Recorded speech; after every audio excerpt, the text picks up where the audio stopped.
পেনভিশন TV presents. যে কি বৈশিষ্ট্য থাকলে একটি মাদ্রাসাকে আদর্শ, একটি হিফজ মাদ্রাসাকে আদর্শ হিফজ মাদ্রাসা বলবো? আমরা সাম্প্রতিক সময় দেখি যে হিফজ মাদ্রাসা বিরুদ্ধে বেশ কিছু প্রশ্ন উঠে এসেছে। সেই প্রেক্ষাপটকে সামনে রেখে আপনি কোরআন ও সুন্নাহর আলোকে একটি আদর্শ হিফজ মাদ্রাসা বৈশিষ্ট্য কি হওয়া উচিত ব্যাখ্যা করবেন। বিসমিল্লাহি ওয়াসসালাতু ওয়াসসালাম আলা রাসূলিল্লাহ। প্রথম কথা হলো, কোরআনের যে 5টি মৌলিক দাবি মানব জাতির উপর, তার মধ্যে সেকেন্ড দাবি হলো কোরআনকে হিফজ করা। এই হিফজের ব্যাপারে কোরআনের 2টি আয়াত আমরা পাই। একটা আয়াত হলো আল্লাহ রাব্বুল আলামিন নিজে দায়িত্ব নিয়েছেন কোরআন সংরক্ষণ করে রাখার। সূরা হিজরের 10 নম্বর আয়াত, ইন্না নাহনু নাযালনা যিকরা ওয়া ইন্না লাহু লাহাফিজুন। আরেকটা আয়াত পাই আমরা সূরা আল আনকাবুতের 49 নম্বর আয়াত। সেখানে আল্লাহ রাব্বুল আলামিন বলেছেন, আমি আলিমদের হৃদয়ে কোরআনের আয়াতগুলোকে খোদাই করে সংরক্ষণের ব্যবস্থা করে রেখেছি। বাল হুয়া আয়াতুম বাইয়িনাত ফি সুদুরিল্লাযিনা উতুল ইলম। তাই এটার দ্বারা বোঝা গেল যে আল্লাহর সংরক্ষণটা আল্লাহ মানুষদেরকে দিয়ে করাবেন, আর সেই মানুষদের মধ্যে থেকে কিছু মানুষের হৃদয়কে আল্লাহ তার কোরআন এর পাত্র হিসাবে গ্রহণ করবেন। তাহলে চমৎকার সেই হৃদয়গুলো, যে হৃদয়গুলো আল্লাহ রাব্বুল আলামিনের কালামের জন্য নির্বাচিত হবে, সেই হৃদয়গুলো খুবই চমৎকার এবং উত্তম হৃদয়, কোনো সন্দেহ নেই, সুন্দর হৃদয়।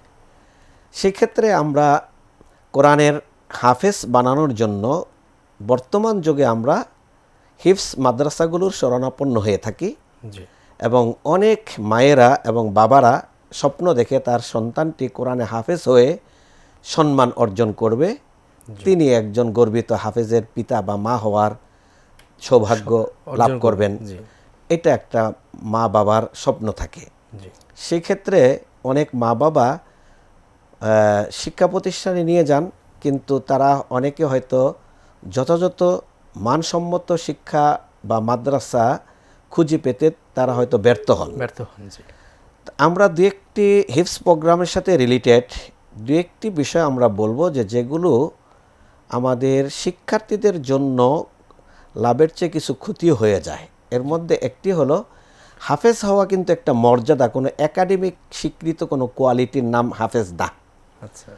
2 নম্বর হলো, হিফজ প্রোগ্রাম করতে করতে কেউ যদি আলেম না হতে পারে, তাহলে সে জীবনে অনেক বড় লস করে ফেলল। কারণ আল্লাহ বলেছেন, ইন্নামা ইয়াখশাল্লাহ মিন ইবাদিহিল উলামা। আলেমরা আল্লাহকে ভয় করেন, আল্লাহকে চিনতে পারেন। তাহলে আলেম হতে হবে, এটা হলো প্রধান কাজ, দায়িত্ব। হাফেজ হতে হবে, এটা হলো এক্সট্রা সম্মানী, অতিরিক্ত মর্যাদা। তা আমরা অনেকেই শিক্ষা প্রতিষ্ঠান চয়েস করার ক্ষেত্রে কিছুটা আমরা হয়তো অনেক সময় যথাযথ শিক্ষা প্রতিষ্ঠান চয়েস করতে পারছি না, বিদায় যে জিনিসটা হয়ে যায় সেটা হলো, আমাদের দেশে প্রচলিত হিফজ মাদ্রাসাগুলো প্রথমে যত সময় লাগুক একটা শিক্ষার্থীকে হাফেজ বানায়। তো হাফেজ হতে হতে শিক্ষার্থীর বয়স অনেক সময় 12 থেকে মিনিমাম 12, ম্যাক্সিমাম 17-18 হয়ে যায়। তো 12 থেকে 17-18 বছরে তো এই ছেলেটি ক্লাস 5 থেকে নিয়ে 18 বছর হলে তার ইন্টার পর্যন্ত পাশ করে ফেলার কথা। এখন এই ছেলে যদি একাডেমিক কোনো কোয়ালিটি তার অর্জিত না হয়, আর শুধুমাত্র হাফেজ হইতে তার জীবনের 18 বছর হারিয়ে ফেলে, তাহলে এই শিক্ষার্থী তো আলেম হওয়ার মতো সুযোগ লাভ করবে না, অনেকগুলো কারণে। একটা কারণ হলো, যেই বয়সের স্তরের সাথে যে লেখাপড়ার মেসিংটা আছে, ওইটা ওই বয়সে অর্জন না করলে পরবর্তীতে অর্জন করা তার জন্য এটা সম্ভব হবে না। কঠিন নয়, অনেক ক্ষেত্রে অসম্ভব আমরা দেখতে পাই, অসম্ভবও দেখতে পাই আমরা কোনো ক্ষেত্রে। এই ফলশ্রুতিতে আমরা খুব কঠিন একটা জিনিস বাংলাদেশ আমরা দেখি, যে হাফেজ, বড় বড় হাফেজরা আলেম না, যা বিশ্বের মধ্যে দেখি। দেখেন হারামাইনের ইমাম যারা আছেন, তারা বিভিন্ন ইউনিভার্সিটির প্রফেসর, এরপরে তারা কোর্টের বিচারপতি।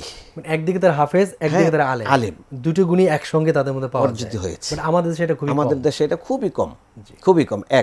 2 নম্বর হলো, ইন্টারন্যাশনাল পরিমণ্ডলে আমাদের হাফেজদের সুনাম সুখ্যাতি অনেক বেশি, কিন্তু এই হাফেজগুলোই নিশ্চয় তারা অসাধারণ মেধার কারণে তারা এই মর্যাদা অর্জন করেছে, কিন্তু তারা প্রপার গাইড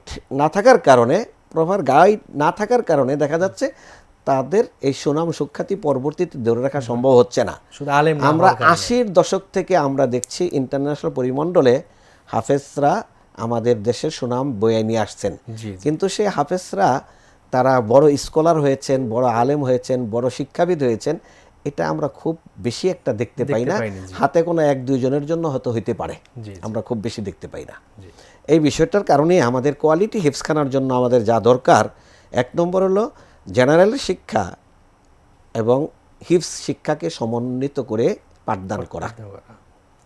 তাতে হিফজের যদি সময় একটু বেশিও লাগে, তারপরও ইয়ার লস হবে না। সমন্বিত শিক্ষাটা দরকার, সমন্বিত শিক্ষা দরকার। ইসলামের বিভিন্ন সাবজেক্ট। 2 নম্বর হলো মিলিয়ে একটা অসাধারণ সুন্দর চমৎকার পরিবেশ লাগবে, একটা প্রতিষ্ঠানের অবকাঠামো লাগবে। এখন আমাদের দেশে বলে হেফজ খানা, খানা মানে হলো ঘর, হেফজের ঘর। এর মানে একটা ফ্ল্যাট বাড়ি হলো একটা হেফজ খানা। আচ্ছা, আমরা চাই হিফজ খানা নয়, হইতে হবে হিফজ মাদ্রাসা যেটা বড় পরিসরে হবে। পরিসরে। আরব দেশও আছে হিফজ মাদ্রাসা, আমরা হিফজ মাদ্রাসা চাই, একটা প্রাতিষ্ঠানিক রূপ চাই। আচ্ছা, সেখানে অ্যাডমিনিস্ট্রেশন থাকবে, প্রশাসন থাকবে, তত্ত্বাবধায়ক থাকবে।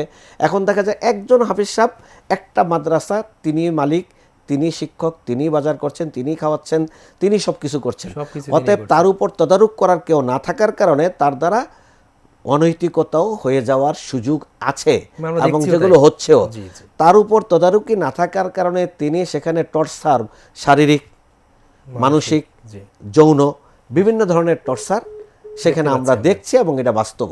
জি। অতএব এই ক্ষেত্রে আমাদের মনে হয় এই আমার সন্তান দেওয়ার ক্ষেত্রে আমাকে চিন্তা করতে হবে, আমি আমার সন্তানকে আগে রক্ষা করতে হবে। জি, জি। অতএব কারো মন বোলানো কথা, তার অসাধারণ তিলাওয়াত অথবা তার দেখতে সুন্দর, এগুলো দেখে আমার সন্তানটাকে তার হাতে বুঝিয়ে দিব না। প্রাতিষ্ঠানিক অবকাঠামো দেখে আমি বুঝিয়ে দিব, সিস্টেমটা দেখতে হবে, সিস্টেম দেখতে হবে, নিয়ম কানুন দেখতে হবে। আমাদের দেশের ম্যাক্সিমাম হেফজ মাদ্রাসাগুলোর শিক্ষকদের কোনো ট্রেনিং নেই, প্রশিক্ষণ নাই। শিক্ষক হওয়ার জন্য যে প্রশিক্ষণ লাগে সে প্রশিক্ষণটা নেই। আমরা সাধারণত দেখি যে তারা হয়তো কোথাও তার পড়ার কোয়ালিটি ডেভেলপের জন্য কিছু প্রশিক্ষণ আছে, এগুলো কিছু কিছু হাফেজ করে, আর বাকিগুলো করে না। শিক্ষার্থীদেরকে কখন মারা যাবে তার মেন্টালিটি বুঝা, শিক্ষকের মধ্যে শিক্ষার্থীকে স্টাডি করার মেন্টালিটি, যে আজকে আমার শিক্ষার্থীটা মনে হচ্ছে অমনোযোগী, সে আমার পড়াটা আজকে পড়তে পারবে না, অতএব তাকে আমি প্রেশার দিব না, দিলে লাভ নাই, সে পারবে না, একটুটুকু জুলুম হয়ে যাবে। অথবা সে আজকে অসুস্থ, অমনোযোগী, বিভিন্নভাবে তাকে স্টাডি করা, এটা থাকতে হবে শিক্ষকের মধ্যে। 2 নম্বর হলো শিক্ষকের মধ্যে ট্রেনিং এর সাথে সাথে থাকতে হবে শিক্ষক হওয়ার মতো রাসূল সাল্লাল্লাহু আলাইহি সাল্লামের, তিনি যে শিক্ষক ছিলেন তার জীবন আদর্শের অনুসরণ। 3 নম্বর হলো প্যারেন্টিং এর উপর তার বিশেষ প্রশিক্ষণ থাকতে হবে। আচ্ছা, এই শিক্ষার্থীকে কিভাবে শাসন করতে হবে, কিভাবে পরিচালনা করতে হবে, তাকে কিভাবে খাওয়াতে হবে, কিভাবে ঘুম পাড়াতে হবে, কিভাবে টেক কেয়ার করতে হবে, বিনোদন দিতে হবে। হিফজের মতো একটা বিশাল সাগর, এটা অতিক্রম করবে শিক্ষার্থী বিনোদনের মাধ্যমে। জি, জি। তাকে বেশি বেশি খেলতে দেওয়া হবে, আনন্দের মধ্যে। তিনি যদি আনন্দিত না হন, তাহলে দেখা যাবে এই প্রোগ্রামটা, মানুষের মেধা 2 ধরনের, একটা হলো শুধু মেমোরাইজেশন ক্ষমতা, মুখস্থ করতে পারে, আরেকটা হলো তার বুদ্ধির তীক্ষ্ণতা, বোধ তৈরি করা, গবেষণা শক্তি, চিন্তা, এগুলো। একজন আছে হয়তো সে শুধু মেমোরাইজেশন পাওয়ার তার আছে, স্মৃতিশক্তি ভালো, মুখস্থ করতেছে, কিন্তু তার উপর টর্চার হওয়ার কারণে মুখস্থ জ্ঞানটা বা মেধাটা তার কমছে না, কিন্তু তার চিন্তার গবেষণার মানে জ্ঞানটা তার কমে যাচ্ছে, ধ্বংস হয়ে যাচ্ছে। এজন্য আমার শিক্ষার, যেমন আমার বড় ছেলে, সে ক্লাস 9 পর্যন্ত হেফজ শুনেছে, আলহামদুলিল্লাহ, দাখিলও A+ পেয়েছে, আলেমও পেয়েছে, ঢাকা বিশ্ববিদ্যালয়ে অ্যাডমিশন এনেছে, পড়তেছে আলহামদুলিল্লাহ। তাহলে আমি চেষ্টা করেছি যে আমার শিক্ষার্থীর উপর, আমি একটা শিক্ষা প্রতিষ্ঠান চালাই তাকওয়া মডেল মাদ্রাসা নামে, চট্টগ্রামে চকবাজারে, যে শিক্ষার্থীকে টর্চার না করে তাকে অক্ষত রেখে তার কাছ থেকে আমি ফল আদায় করতে চাই। সেটাই তো হওয়া উচিত, মানে যেন তার জীবনে পদস্খলন না হয়, লেখাপড়ার প্রতি ঘৃণা, বিতৃষ্ণা, বিরক্তি, এগুলো যেন হয়ে সে আজীবনের জন্য বলে যেন আমি মাদ্রাসায় পড়বো না আর কোনোদিন, এই কথা যেন সে উচ্চারণ না করে। তার মেধায় যদি হিফজ হওয়ার মতো যোগ্যতা কভার না করে, তাহলে যতটুকু পারে ততটুকু করবে, এরপরে তাকে ছেড়ে দেওয়া, একাডেমিক লাইনে লেখাপড়া করবেন। আল্লাহর কোরআনের মালায় মালা এফুতু কুল্লু লা এফুতু জুল্লুহু, যেটার অধিকাংশ পুরাটা ছেড়ে দেওয়া যায় না, তার অধিকাংশ ছেড়ে দেওয়া ঠিক না।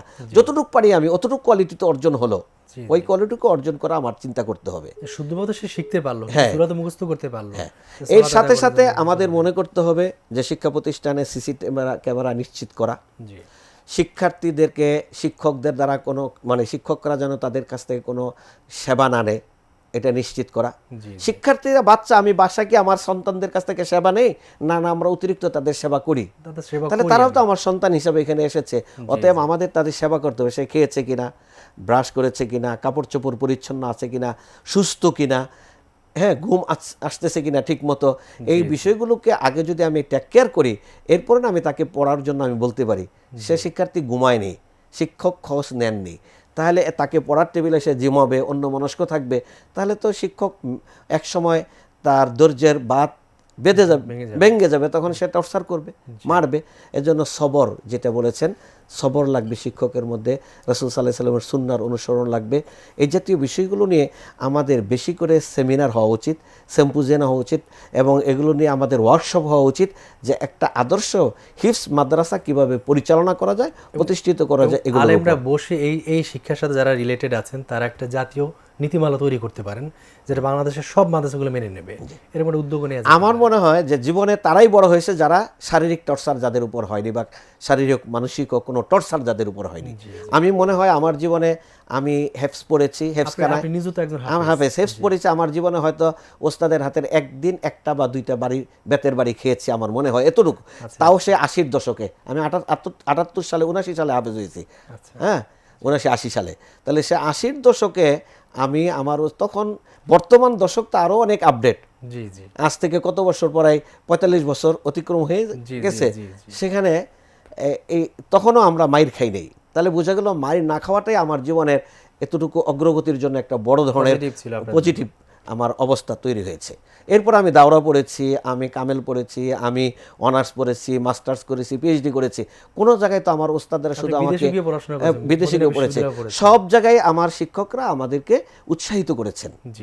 আর উৎসাহ বেশি কাজে লাগে শিক্ষার্থীদের, আমরা যদি বুঝায় বলতে পারি, উৎসাহিত করতে পারি, সেটা এই জন্য আমি সবসময় শিক্ষকদেরকে বলি যে আপনারা হাসুন, হাসতে তো পয়সা লাগে না, মোটেই লাগে না, এটা সাদাকা, সব পাচ্ছেন আপনি, হাদিসে এসেছে। জি সাদাকা। আপনি শিক্ষার্থীদেরকে একটু সবসময় মেজাজ দেখায় কথা না বলে, বাবা ডেকে তাকে আপনি আদর সোহাগ করে কথা বলেন, দেখবেন অনেক বেশি ফল পাবেন, রেজাল্ট পাবেন আপনি।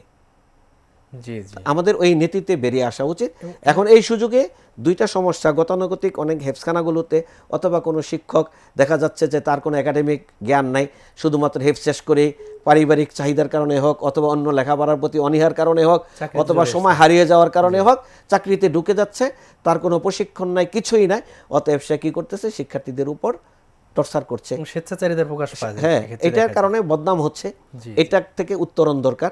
2 নম্বর হলো আমরা এইটাকে কেন্দ্র করে মাথা ব্যথা করছে, এজন্য কি আমরা মাথা কেটে ফেলবো, নাকি ব্যথা উপশমের ব্যবস্থা নিব? অবশ্যই ব্যবস্থা বুঝতে হবে। কোরআনের হিফজ প্রোগ্রাম কোনো অবস্থাতে ছেড়ে দেওয়া যাবে না, রক্ষা করতে হবে। এবং এটা এমন একটা প্রোগ্রাম, এটা পারিবারিকভাবে সফল হওয়া হাজারে একজন পাবেন না, কঠিন। এটা পারিবারিকভাবে সফল হওয়ার বিষয়টা আপনি হাজারও একজন পাবেন না আপনি। অতএব এটাকে প্রাতিষ্ঠানিকভাবে এই সফলতা নিয়ে আসতে হবে, এটা গুরুত্বপূর্ণ। আর সর্বশেষ, এক ধরনের নাস্তিক অথবা আল্লাহর কোরআনের প্রতি বিদ্বেষীরা বলছে এত কষ্ট করে নির্যাতন করে এই বাচ্চাগুলোকে কোরআনে হাফেজ বানানোর দরকার কি? এখন তো কম্পিউটার, মোবাইল, বিভিন্ন ডিভাইস পাওয়া যাচ্ছে, সেখানে কোরআন সংরক্ষিত, সেখানে কোরআনগুলো সেভ করা আছে।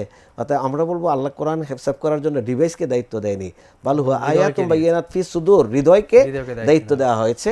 অতএব কোরআনের নির্দেশনার আলোকে কিয়ামত পর্যন্ত এই হৃদয়ে কোরআন সংরক্ষিত থাকবে, এবং কাগজের মধ্যে, মুসহাফের মধ্যে কোরআন সংরক্ষিত থাকবে। দুইভাবে কোরআন নাজিল হয়েছে, কিয়ামত পর্যন্ত দুইভাবে সংরক্ষণ, এটা আমাদের দায়িত্ব, কর্তব্য। ধন্যবাদ।